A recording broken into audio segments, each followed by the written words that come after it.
Españoles, Franco ha muerto. Se cumplen 50 años de la muerte de Francisco Franco, fallecido el 20 de noviembre de 1975.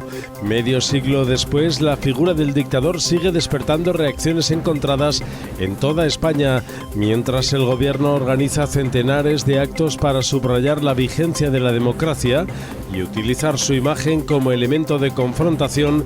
Varias encuestas muestran que alrededor del 20% de los jóvenes, nacidos ya en democracia, ofrecen una valoración positiva del franquismo. El secretario general del Partido Popular en la Comunidad Valenciana y síndic de la formación, Juanfran Pérez, ha formalizado su candidatura a presidir la Generalitat Valenciana. Un hecho que, según ha explicado, ha llevado a cabo sin haber firmado ningún acuerdo de gobierno con Vox. El Pleno del Ayuntamiento de Alicante ha aprobado el quinto expediente de modificación de créditos del presupuesto municipal de este 2025. La medida ha salido adelante con los votos favorables de Partido Popular y Vox y supone una redistribución de los fondos municipales. 3 años después de la retirada de las Melias, la Avenida de la Constitución recuperará las sombras. El Ayuntamiento instalará toldos en 2026, pero únicamente durante los meses de verano y como una solución temporal. Recién cumplidos los 100 años y residente en el Campello, Francisco Martínez López, conocido como el Quico, es probablemente el último guerrillero antifranquista vivo. Su historia es la de la resistencia. Con solo 11 años, en plena guerra civil, ayudaba clandestinamente a los guerrilleros en el Bierzo y a los 17 se sumó al Maquis. Posteriormente se exilió a Francia en 1951 y regresó a España tras la muerte de Franco para dedicar su vida a la divulgación de la memoria histórica. Tengo muchos amigos. El hecho de mi actividad y de tomar mis resoluciones me ha dado que el día que yo me muera hay muchos amigos y nadie me querrá mal, al contrario. Para difundir su mensaje, el Quico creó en el año 2000 la Caravana de la Memoria, con la que recorrió universidades, parlamentos e institutos de todo el país. Hoy, desde Alicante, alerta del peligro de banalizar la dictadura. Hay sobre todo la juventud que reivindique los medios de cultura, de conocimiento. Es una manera de dar estabilidad a la vida también. No solamente por la curiosidad, es que el futuro es cultura y es conocimiento y es audacia para ir mejorando la vida. Con motivo del 50 aniversario de la muerte de Franco y enmarcado dentro del Simposio Internacional Radiografía del Antifranquismo, la Universidad de Alicante rendirá homenaje este viernes a este hombre, figura esencial de la memoria democrática en España. Y es que la vida del Quico es un símbolo vivo de resistencia que ahora toca preservar y honrar.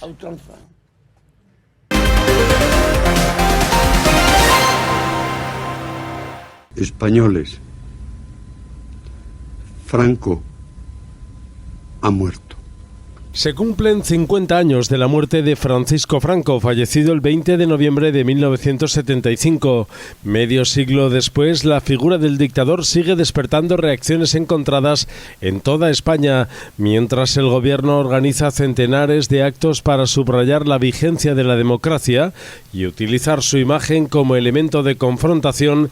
Varias encuestas muestran que alrededor del 20% de los jóvenes, nacidos ya en democracia, ofrecen una valoración positiva del franquismo. Estas percepciones y las razones que muchos jóvenes esgrimen, como la vivienda, la seguridad o el empleo, han puesto en el centro del debate la educación histórica y las estrategias públicas de memoria. Ahora que se cumplen 50 años de la muerte de Franco y que el Gobierno de España ha programado varios actos para conmemorar la democracia, una encuesta dice que cerca del 21% de los jóvenes que nacieron ya en democracia ven bien las políticas que desarrolló el franquismo. Entre ellas, la seguridad, dicen que había mucha más seguridad, también la política de infraestructuras y la construcción de vivienda. A mí me parece fatal. Horrible, vamos, porque no saben, no tienen ni idea de lo que fue aquello. Ellos no tienen memoria puesto que no lo han vivido, pero es que tampoco creo que se dejen llevar mucho por la gente mayor que es la que lo ha vivido. Piensan que como lo tienen todo regalado, piensan que eso va a seguir siendo así. No sé, ¿qué percepción tienes? Muy mala, negativa, horrible. ¿Por qué? Por todo. O sea, mis abuelos casi tienen que emigrar a Francia y no tengo buena opinión. El Gobierno de España ha programado más de 400 actividades entre noviembre y diciembre, entre charlas, exposiciones, documentales y acciones didácticas para fomentar la reflexión sobre la democracia, con especial atención a las nuevas generaciones, según fuentes del Ministerio responsable de Memoria Democrática. El Gobierno de España ha organizado también uno de estos actos en Alicante para declarar la ciudad como lugar de memoria democrática, resaltando algunas de las huellas de la Guerra Civil Española, como la tumba de Miguel Hernández, muerto en la cárcel de Alicante, el bombardeo del Mercado Central o el puerto de Alicante, de donde partió el Starbucks, el barco que sacó de España a los últimos republicanos. El Ayuntamiento de Alicante oficializa el traslado de varios servicios municipales que actualmente ocupan el antiguo Hotel Palace hacia las nuevas dependencias del Centro 14, ubicado en la calle Labradores. Así lo ha anunciado el vicealcalde y portavoz adjunto Manuel Villar, quien ha resaltado la complejidad del cambio de ubicación. La idea es que los servicios se vean afectados lo menos posible. Aquí tenemos, como le comentamos a los sindicatos, el tema del traslado propiamente dicho, que será un traslado individual. Cada funcionario tendrá sus pertenencias propias identificadas por código y se llevará de una mesa a otra, para que nos entendamos. Y luego el tema informático, que es el que más se está viendo, porque sí que vamos a intentar que sea lo más rápido posible. Villar ha confirmado que la mudanza tiene previsto comenzar en la segunda quincena de diciembre para que esté materializada antes del 1 de enero, fecha límite del plazo. En principio, sabéis que tenemos que estar el día 1 de enero ya en Centro 14, pues yo entiendo que será la segunda mitad de diciembre. Pero las fechas y demás está por concretar y nos permitiréis que ese tipo de detalles primero sean los sindicatos y los trabajadores los que tengan esos datos concretos. Además del traslado al Centro 14, el consistorio prepara otras acciones para reforzar la atención a la ciudadanía. Una de ellas es la apertura de un nuevo servicio de atención integral a la ciudadanía en el centro comunitario Felicidad Sánchez, en el barrio de Babel, La Florida, con el objetivo de acercar los servicios a los barrios.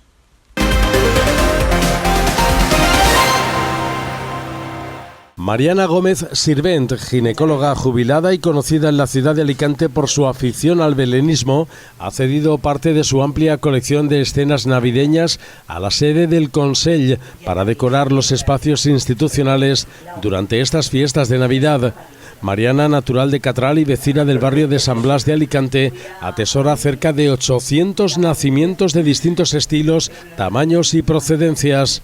Todo empezó en 1982 con un nacimiento de la colección de Lladró que Mariana compró en Roma. A partir de ahí empezó a coleccionar distintas figuras basadas en el nacimiento, los belenes, y así hasta acumular casi 800 escenas diferentes con distintos materiales y de distinta procedencia. Mariana los expone en su casa, invita a que podamos venir a verlos y le da un espíritu navideño especial a estas fechas. Además, va a poner 30 de sus escenas en la sede del Gobierno de la Generalitat Valenciana, en el antiguo edificio de Correos de la Plaza Gabriel Miró. Llevo muchos años, llevo alrededor de 40 años coleccionando belenes y cada año pues son más. No soy capaz de no comprar cuando veo uno que es bonito. Características todas, o sea, hay de cualquier material, hay de cualquier país y son grandes, pequeños. Hay unos que solamente tienen lo que es el misterio, San José, la Virgen y el Niño. Hay otro que es el pesebre, San José, la Virgen, el Niño, la mula y el buey, y luego ya están o con los pastores o tal, pero la mayoría son pequeñitos. La historia de Mariana como coleccionista comenzó en los años 80 y se transformó a lo largo de décadas en una inusual y apreciada colección privada. Además de reunir piezas llegadas de diversos países y materiales, Mariana forma parte de la Asociación de Belenistas de Alicante y fue pregonera de la Navidad, un reconocimiento de la comunidad belenista local. Sí, cuando nace un bebé y dárselo a su madre y ver la cara de la madre, que aunque haya sido un parto malo, cuando ve al bebé es que se le pasa todo, eso no tiene pago. A ver, no tengo niños, tengo muchos sobrinos, a los cuales muchos he traído al mundo, y eso pues compensa. Entonces, pues mis belenes son mis niños. Mariana ha cedido algunas de las escenas de sus nacimientos a la sede del Consell en Alicante, en la Plaza de Correos, donde se podrán visitar durante las fiestas de Navidad. Esta cesión se inserta en la tradición navideña de la ciudad de Alicante, donde la Asociación de Belenistas colabora con las instituciones públicas para llevar nacimientos monumentales y exposiciones varias de escenas de Navidad al Ayuntamiento de Alicante, la Diputación Provincial y otros espacios públicos.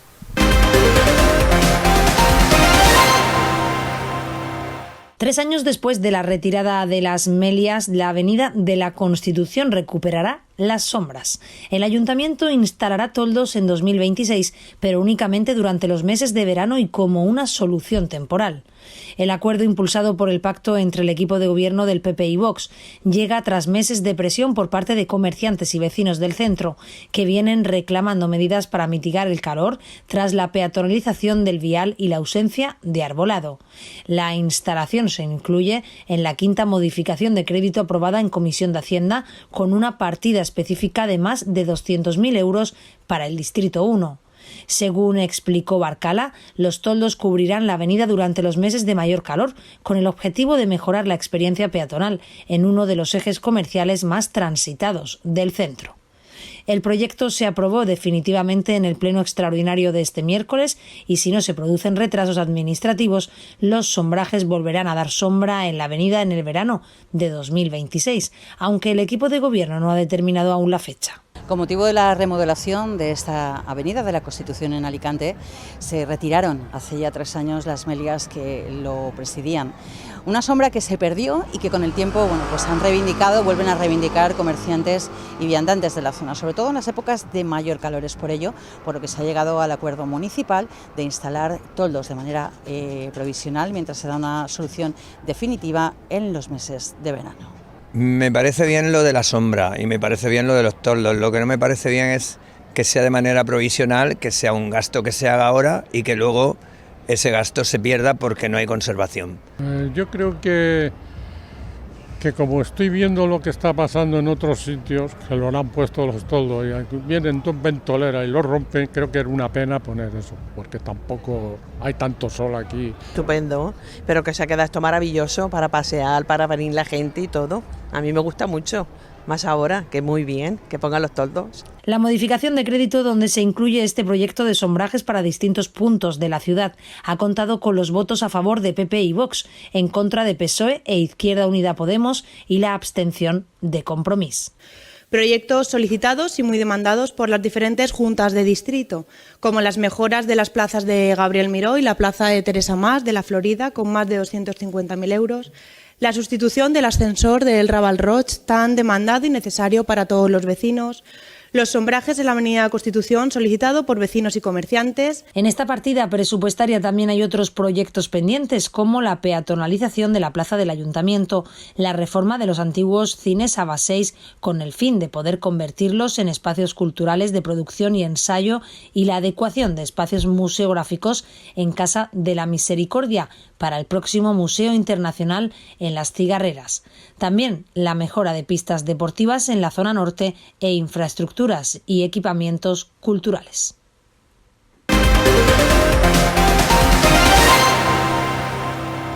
El recién elegido presidente de la CEP en la provincia de Alicante, César Quintanilla, ha reclamado una mayor inversión en infraestructuras para nuestro territorio. Así lo ha comunicado para 12TV, destacando que estas inversiones son necesarias para que el tejido empresarial alicantino mantenga su competitividad. Alicante tiene unas peculiaridades. Una son el retraso que hay en las infraestructuras. Es verdad que nos estamos quedando, no nos hemos cansado de decir allá donde vamos que somos la última provincia en recibir dinero para infraestructuras de los últimos 4 años en los presupuestos generales del Estado. Vamos para el 5º si no solucionan esto, como parece que no se va a solucionar. Eso, efectivamente, esas infraestructuras a lo mejor no son necesarias ya, pero es que en los próximos años, eso tarda varios años en hacerse. Una carretera tarda varios años mientras se licita, se ejecuta. en los próximos años vamos a ver de verdad que ese déficit nos va a penalizar mucho la competitividad. En esta misma línea se ha manifestado el presidente de la COE. Antonio Garamendi ha subrayado la necesidad del corredor mediterráneo como eje ferroviario prioritario para la expansión económica de la provincia de Alicante. Yo quiero corredor, yo quiero corredor que es el corredor de todos, es el corredor que articula España. Yo creo que es en este caso el corredor que Valencia necesita desde hace mucho tiempo. El trabajo que está haciendo toda esta organización de empresarios, liderado especialmente por un amigo, por Juan Roch. Yo creo que necesita todo el apoyo, va a ser espectacular. Garamendi ha remarcado su apoyo al corredor mediterráneo durante su participación en la Junta Directiva de la Confederación Empresarial de la Comunidad Valenciana, en la que se han trasladado las prioridades empresariales de Alicante, Castellón y Valencia, así como la hoja de ruta de la nueva etapa de la Confederación, con Vicente Lafuente al frente y con César Quintanilla como dirigente de la entidad en Alicante.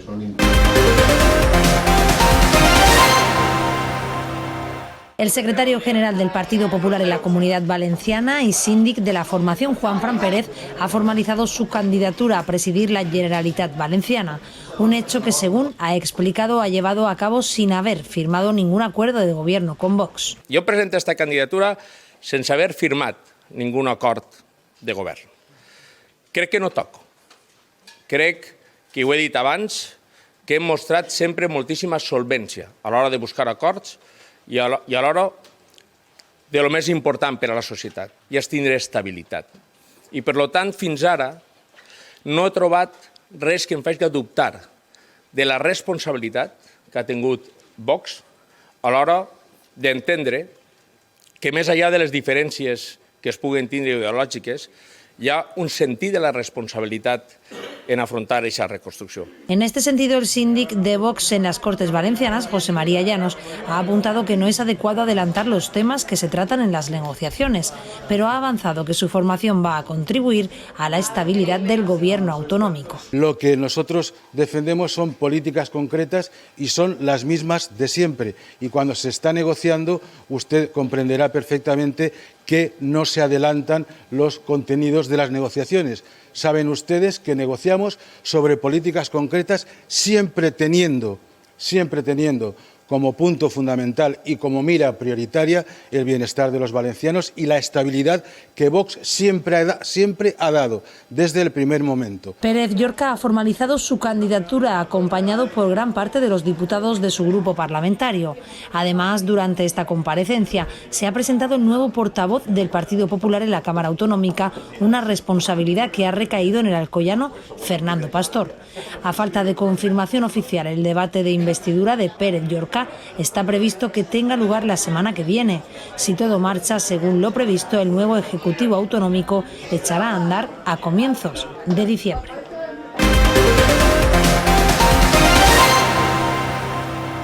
El obispo de la diócesis Orihuela-Alicante, José Ignacio Munilla, ha contestado a la apertura de investigación por parte de la Fiscalía de Madrid sobre un posible delito de odio en palabras de Monseñor.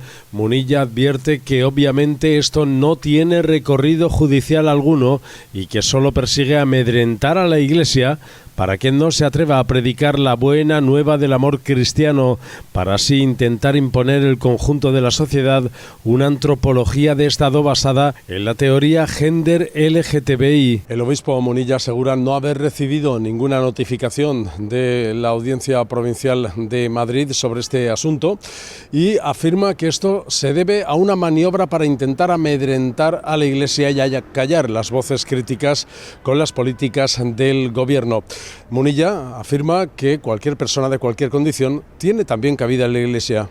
Por supuesto que las personas con inclinación homosexual están llamadas a la plenitud de la santidad, viviendo, ¿no?, pues esa experiencia de su vida en ese abrazo de la castidad y en ese abrazo de testimoniar de qué manera, más allá de nuestras inclinaciones, estamos llamados a dar vida al mundo, a ser apóstoles de Cristo, a servir y entregarnos sin dejarnos condicionar por ideologías que estén cercenando nuestra vocación. El obispo Munilla dice que no ha recibido comunicación alguna por parte de la Fiscalía Provincial de Madrid, por lo que deduce que en este asunto hay más interés mediático que judicial, y también señala que es totalmente falso que haya dirigido crítica alguna a los colectivos LGTBI. José Ignacio Munilla ha aclarado que él criticó abiertamente la ley aprobada el pasado año por el Gobierno de España, en la que se prohíben y penalizan las supuestas terapias de conversión, y se pregunta si es que es delito criticar al Gobierno y a sus leyes.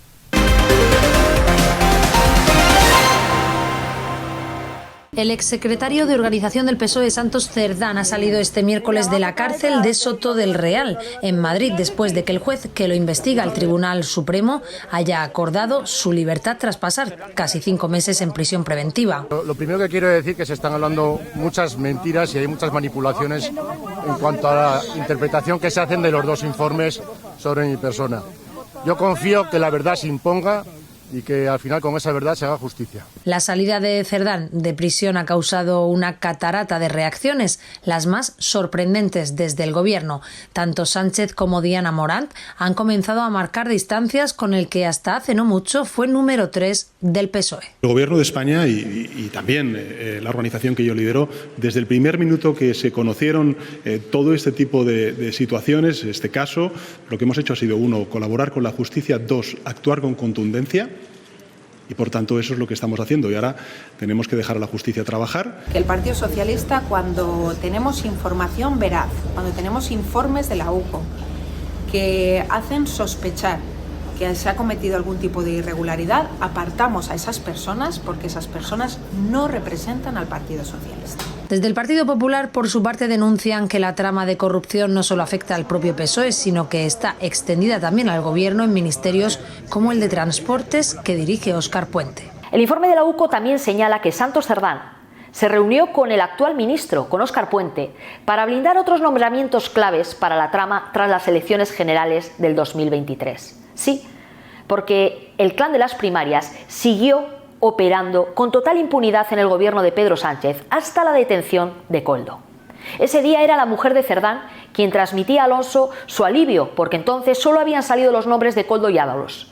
Pero las investigaciones siguieron. El PP cree que la única salida para el presidente del gobierno, Pedro Sánchez, tras el último informe de la UCO sobre Santos Cerdán, es colaborar de verdad con la justicia y presentar de forma inmediata su dimisión.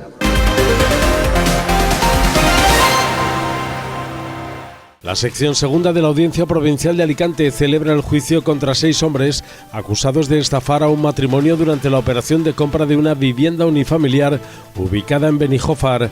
La Fiscalía solicita de forma inicial 5 años de prisión para cada uno de los procesados por un delito de estafa agravada. Según el escrito de la acusación, los hechos se desarrollaron en los años 2004 y 2012, periodo en el que los acusados habrían urdido un engaño continuado para perjudicar económicamente a las víctimas durante el proceso de adquisición del inmueble. El Ministerio Público cifra el perjuicio ocasionado en 115.000 euros, cantidad que, según sostiene, los acusados obtuvieron mediante maniobras fraudulentas que llevaron al matrimonio a creer que la operación se desarrollaba de forma legítima. La sección 10ª de la Audiencia Provincial de Alicante celebra el juicio contra un hombre acusado por la Fiscalía de transportar cocaína y hachís en su vehículo y de protagonizar una peligrosa huida que terminó con 2 agentes de la policía local lesionados. Los hechos ocurrieron el 26 de julio de 2023, cuando el procesado, según el Ministerio Público, se saltó un semáforo en rojo en Alicante. Una patrulla de la policía local que circulaba por la zona le dio el alto, pero el conductor, lejos de detenerse, aceleró de forma brusca para iniciar la huida. Durante la persecución, que se prolongó hasta Muchamel, el acusado habría puesto en riesgo a otros conductores y peatones al circular a velocidad excesiva, invadir en varias ocasiones el carril contrario y rozar la colisión con varios vehículos. Ya en Muchamel, el hombre abandonó el coche y continuó la fuga a pie, pero fue alcanzado por los agentes. En el momento de la detención, siempre según el relato del fiscal, opuso una fuerte resistencia propinando patadas, puñetazos y codazos a los policías. 2 de los agentes resultaron lesionados.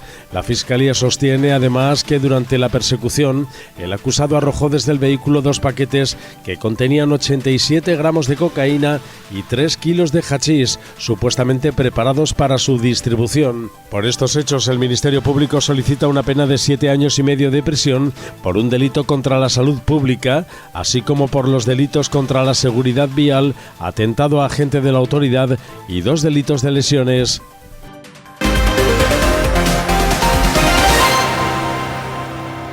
Agentes de la Policía Nacional han detenido en Alicante a un hombre de 26 años como presunto autor de un delito de simulación del delito y estafa. El detenido denunció falsamente ser víctima de un robo con violencia con el fin de cobrar el seguro de 800 euros, el valor de un ordenador portátil que días antes le habrían sustraído del interior de su vehículo, pero que no tenía asegurado. La investigación se inició a raíz de una denuncia interpuesta en la que se daba cuenta de un robo con violencia mediante el método del tirón. Al parecer, la víctima relató que mientras se encontraba caminando por la vía pública, 2 hombres se le aproximaron por la espalda y le arrebataron el ordenador portátil que portaba en la mano, valorado en 800 euros, emprendiendo la huida a toda velocidad sin poder darles alcance. Ante los hechos denunciados, los agentes se hicieron cargo de la investigación y tras realizar numerosas gestiones indagatorias comprobaron que los hechos no habían ocurrido del modo en que los había relatado el denunciante y que el delito de robo con violencia no se había producido.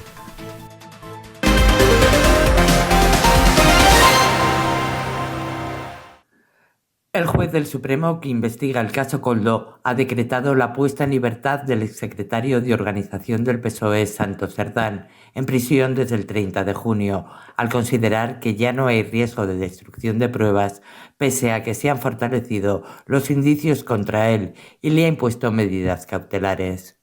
El último indicio ha sido el informe de la UCO, donde se asegura que Santos Cerdán tiene el 45% de Servinavar, empresa que contrataba obras con la constructora Acciona, de las que se quedaba con el 2% de cada adjudicación.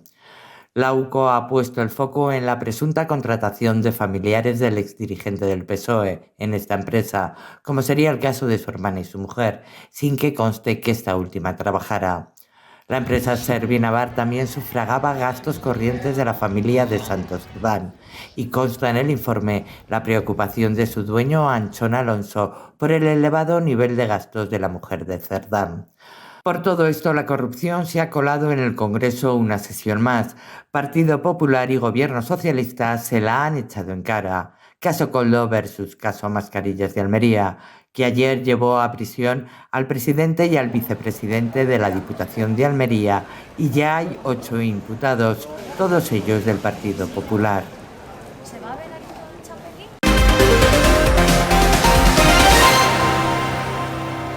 El precio de la vivienda libre sigue disparado en España. En el tercer trimestre del 2025, este incremento se ha acentuado hasta el 12,1% interanual, lo que se traduce en 2.153,4 euros por metro cuadrado de media. Esta cifra supone el mayor importe registrado en toda la serie histórica de la estadística del Ministerio de Vivienda puesta en marcha en 1995. Con esta nueva subida de 2 dígitos, el precio de la vivienda rebasa el anterior máximo logrado en el primer trimestre de 2008, en medio de la mayor burbuja inmobiliaria producida en España, cuando llegó a los 2.101 euros por metro cuadrado. Si se compara con los mínimos de 2014, tras el pinchazo de la burbuja, el precio de la vivienda se ha incrementado desde entonces casi un 48%. En el tercer trimestre del año las subidas fueron generalizadas en todas las comunidades, aunque destaca el incremento de precios de Cantabria con un 15,1%, seguidas por la Comunidad Valenciana y Baleares, ambas con un 14,5%. La Comunidad de Madrid registró el importe más elevado, ya que se pagó de media 3.732 euros por metro cuadrado, seguida por la de Baleares con 3.672 euros y ya por debajo de los 3.000 el País Vasco con 2.865 euros y Cataluña con 2.548. Esta nueva subida se produce en un contexto marcado por la falta de vivienda para atender la demanda creciente, que ha tensionado al alza los precios e incrementado las dificultades de acceso para buena parte de la población, especialmente los jóvenes.